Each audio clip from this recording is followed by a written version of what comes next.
Isn't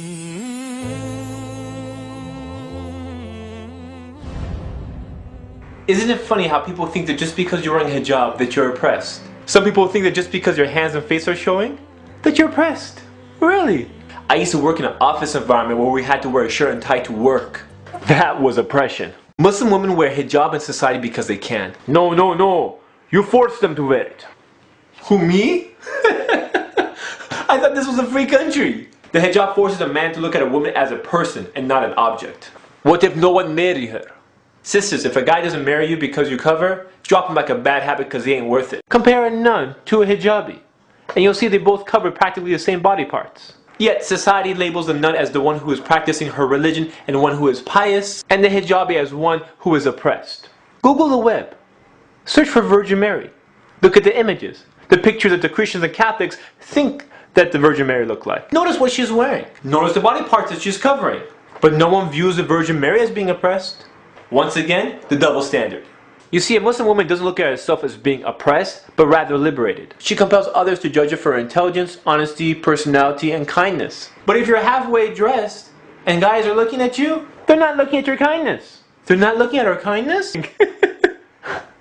No, what are you thinking? Now before all the Muslim hijabis start high-fiving each other, keep in mind that a Muslim woman who wears hijab is not superior over another Muslim woman who doesn't wear hijab.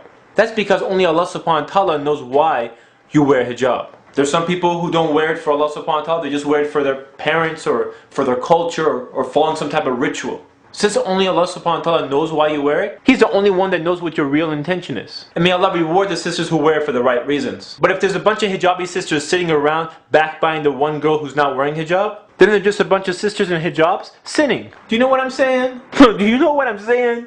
Do you know what's strange?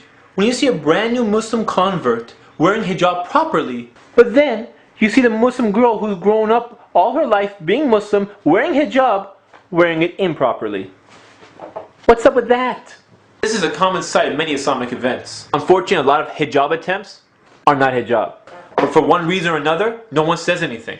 Maybe it's because it's a sensitive issue. Or maybe it's because they're worried about how they're going to react. Relax. Okay, you're taking this all wrong. All I'm trying to say is, where are you going? No, that's too big, no. But ignoring it doesn't help the situation. I love my sisters in Islam. So much so I decided to take a chance and do this whole subject about hijab, even though I knew it has a chance of backlashing, but that's okay. You see, sometimes my friends tell me some stuff that hurts my feelings. You have to say the truth, and sometimes the truth hurts. But when the smoke cleared and I got a chance to digest their words, I started thinking about the stuff they were saying. And it made sense. So I changed. And alhamdulillah, I became a better person. Here are some of the many hijab attempts that you may see at your next Islamic conference. I have bangs hijab. Sisters, if your hair is covered except for your bangs, which have been conveniently styled and groomed, that's not hijab. The tug-of-war hijab. Have you ever seen those sisters who look like they're in a wrestling match with a hijab? Like the hijab is trying to escape? That's not hijab. The Mickey Mouse hijab. Have you ever seen the hijab where all the hair is covered except for the ears? And the ears look like a earring fashion show with every single earring that she owns on her ears? That's not hijab. The short sleeve hijab. This sister looks like she's wearing proper hijab until you get to her arms and you realize she's wearing a short sleeve shirt. Now, if you're a young girl and you're going through a transition phase of wearing hijab, I understand. But if you're wearing hijab your whole life and you're an older sister, and no one has the guts to tell you, I'm telling you, that's not hijab. The skin-tight hijab. Some sisters are confused. They think if they're covering their hair, they're wearing hijab. Hijab is not limited to that. Hijab is covering and dressing modestly. That means if you look like you've just painted on your clothes and that's how tight your clothes are, that's not hijab. The hollow hijab. This is also known as a transparent hijab because it's completely see-through. You see, if someone can see your hair, skip that. They can see your hair, your highlights, they can see your hair clip, they can see everything. It's not hijab. The convertible hijab.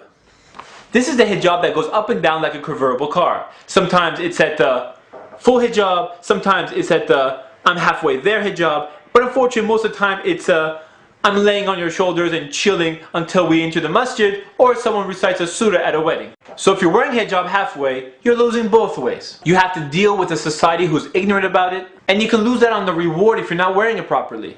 But if you wear it for the sake of Allah subhanahu wa ta'ala, you never lose. Look, I'm not trying to attack the sisters who are wearing hijab improperly, but rather my point is if you're going to wear hijab, do it right so you get reward for it, inshallah. By the way, this goes for the brothers too. Wait, what do you mean brothers? Oh yes, you have to cover from your navel to your knees.